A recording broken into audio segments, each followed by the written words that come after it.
Persiapan-persiapan untuk mendirikan bait suci.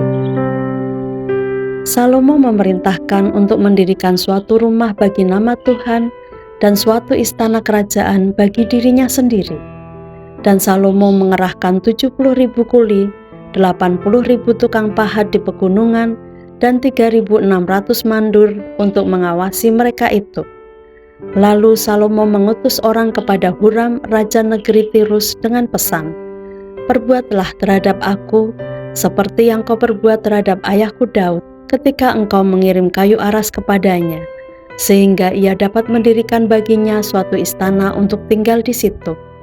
Ketahuilah, aku hendak mendirikan sebuah rumah bagi nama Tuhan Allahku untuk menguduskannya bagi Dia, supaya di hadapannya dibakar ukupan dari wangi-wangian, tetap diatur roti sajian, dan dipersembahkan korban bakaran pada waktu pagi dan pada waktu petang, pada hari-hari Sabat dan bulan-bulan baru, dan pada perayaan-perayaan yang ditetapkan Tuhan Allah kami, sebab semuanya itu adalah kewajiban orang Israel untuk selama-lamanya.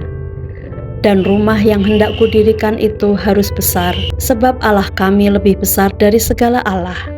Tetapi siapa yang mampu mendirikan suatu rumah bagi Dia, sedangkan langit, bahkan langit yang mengatasi segala langit pun tidak dapat memuat Dia?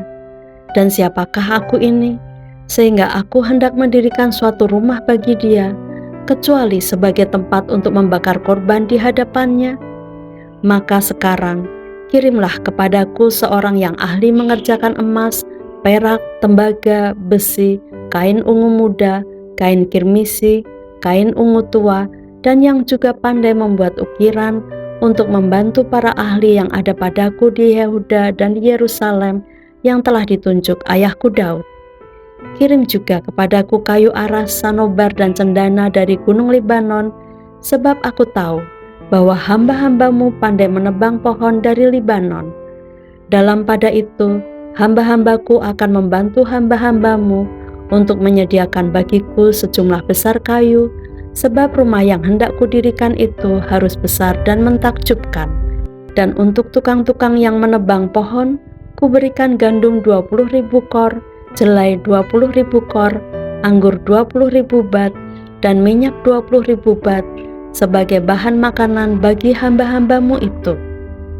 Dan Huram, raja negeri Tirus, mengirim surat balasan kepada Salomo yang berbunyi, "Karena Tuhan mengasihi umat-Nya, Ia telah mengangkat engkau menjadi raja atas mereka."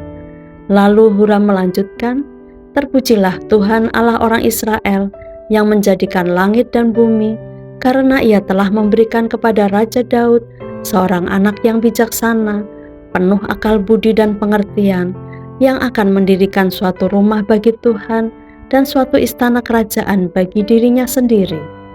Maka sekarang aku mengirim seorang ahli yang penuh pengertian, yakni Huram-Abi, anak seorang perempuan dari Bani Dan, sedang ayahnya orang Tirus.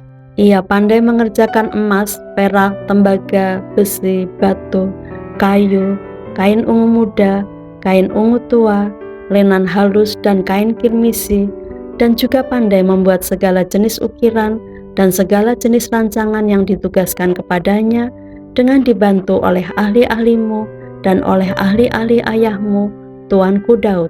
Baiklah, sekarang tuanku kirim kepada hamba-hamba tuanku gandum dan jelai, minyak dan anggur yang telah tuanku sebutkan itu, dan kami akan menebang kayu dari gunung Libanon sebanyak engkau perlukan, dan membawanya kepadamu dengan rakit-rakit melalui laut sampai ke Yafo, dan engkau dapat mengangkutnya ke Yerusalem." Lalu Salomo menghitung semua orang asing yang laki-laki yang ada di negeri Israel, sama seperti yang pernah dilakukan Daud ayahnya.